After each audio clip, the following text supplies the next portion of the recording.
We're going to look at an alternate technique for factoring trinomials with a leading coefficient that is not 1.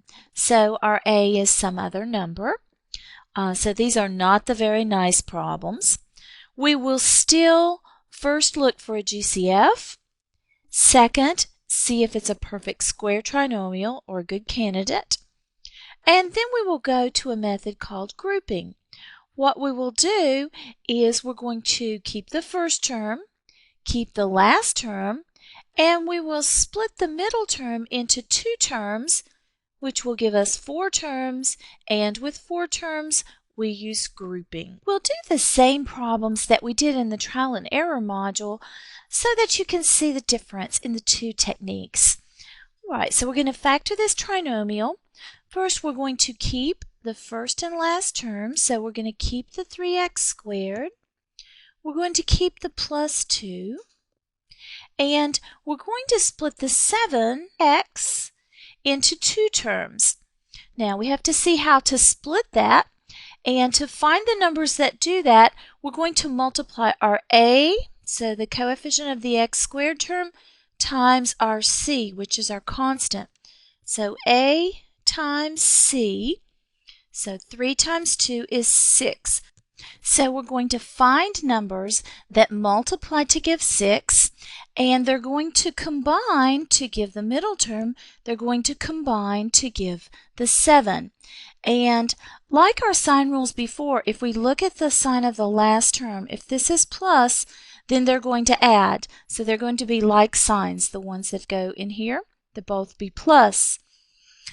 So they're going to multiply to give 6, and they're going to add to give 7.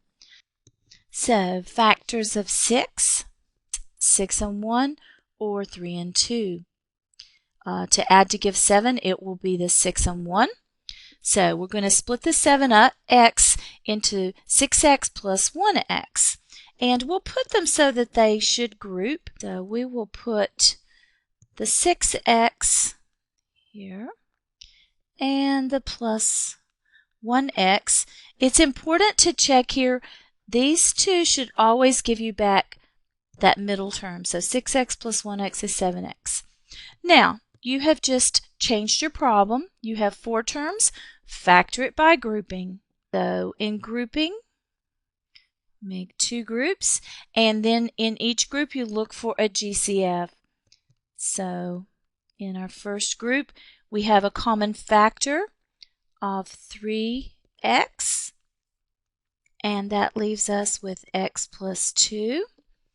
In the second group, there's nothing common there. We can go ahead and take out a 1, and the parentheses are going to match. That will leave x plus 2. What you hope with grouping is that you get this common binomial, which we did, so we can take it out. That is now our GCF. And to get back just to the line above, we're missing 3x plus 1. Let's try the same technique on another problem. So we have a trinomial, no GCF, no perfect square. So we'll go ahead and we'll keep the first term. We will keep the last term.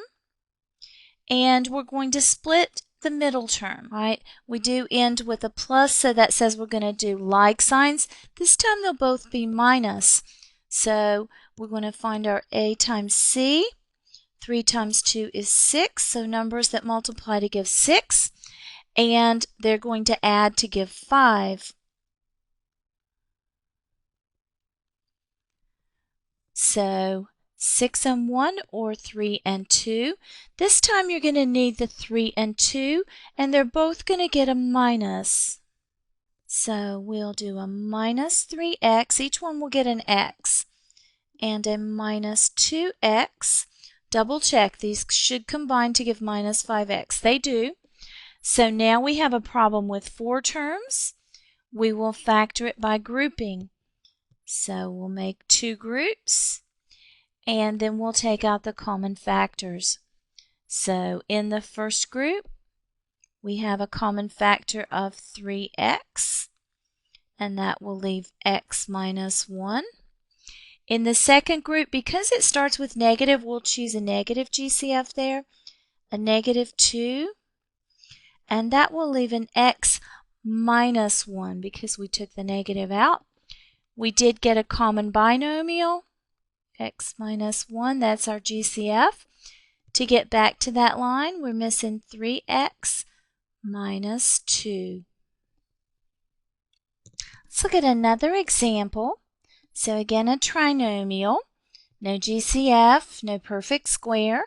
So we're going to keep the first term, keep the last term. Notice this time it ends in a negative, so we're going to need different signs when we split the middle.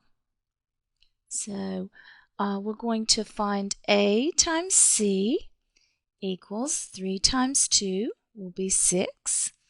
And because it ends in negative, they're going to subtract. So a minus 6 is going to equal 5. So for 6, we can do 6 and 1 or 3 and 2. To subtract and get 5, we're going to have to use the 6 and 1. And we want a positive 5x, so that sign should go with the larger. So we want plus 6x minus 1x. Right? Those will combine to give 5x, so we're good. And now we have 4 terms, we go with grouping. So for the first group, common factor of 3x leaves x plus 2. In the second group, because it starts with negative, we'll take a negative out. There's no other common factor. We can write a 1 there if we like. And that will leave x plus 2. Our binomials do match, so we'll take that out. That is now the GCF. And to get back to the line above, we're missing the 3x minus 1. One more problem to look at with this technique. So we look at our trinomial, there is no GCF, and we do not have a perfect square trinomial. So if we're going to try grouping, we're going to keep the first term, 6x squared. We're going to keep the last term, plus 5. And we're going to split the middle into 2 terms. We find our numbers, a times c. This time they'll equal 6 times 5 is 30. And this ends in plus, so that says like signs, and they're going to add to give 17. So we have 1 times 30, 2 times 15, 3 times 10, 4 doesn't work, 5 times 6. And to add to get 17, 2 and 15. So we will put each of those with an x, and I'm going to put the 2x with the 6x squared and the plus 15x near the 5. Now we have 4 terms. Double check. These do combine to give the 17, so we're good. And now we have 4 terms. We will factor by grouping. First group, we have a GCF there of 2x. And that leaves 3x plus 1. In the second group, we have a 5. And that leaves 3x plus 1. And we did get a common binomial. So we'll take out the 3x plus 1. It is now our GCF. And to get back to the line above, we're missing 2x plus 5.